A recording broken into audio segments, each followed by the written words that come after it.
అందరికీ నూతన సంవత్సరం సంక్రాంతి శుభాకాంక్షలు. మీ ఇంటిల్లపాది క్షేమంగా ఉండాలని మనసా వాచా కోరుకుంటున్నాను. భోగి అంటే ఏమిటి, సంక్రాంతి అంటే ఏంటి, పశువుల పండుగ అంటే ఏంటి, కనుమ పండుగ అంటే ఏంటి, ప్రతిదీ ఎక్కువ శాతం తెలియకపోవచ్చు. ఏదో భోగి అంటే భోగి మంటేసేద్దామని, దానికి ఒక అర్థం ఉంది.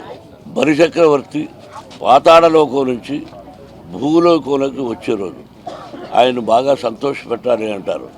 అందుకని భోగి మంట పాత వస్తువులన్నీ దానిలో వేసేసి మనకు పనికిరానటివి, లేకపోతే పల్లెటూరులో అయితే కంప కొట్టుకొని వేస్తూ ఉంటాం. నేను కూడా ఎన్నోసార్లు చేశాను.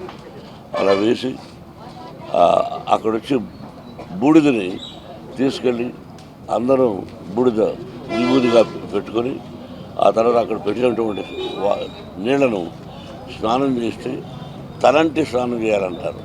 అది చాలా మంచిదని. ఆ తర్వాత పెద్దలకు బట్టలు పెట్టుకుంటాం, కోళ్ళ పందాలు ఆడతాం, పశువుల పందాలు ఆడతాం. అన్నీ ఒక కోలాహలంగా ఉంటుంది. అది పండగ అంటే పండగ వాతావరణం శుభప్రదంగా అందరూ ఫలానా ప్రతిరోజు ఆ పండుగ చేసుకొని అందరూ సుఖంగా సౌఖ్యంగా భోగభాగ్యాలతో ఉండాలని మనసా వాచా కోరుకుంటున్నాను. Best of luck.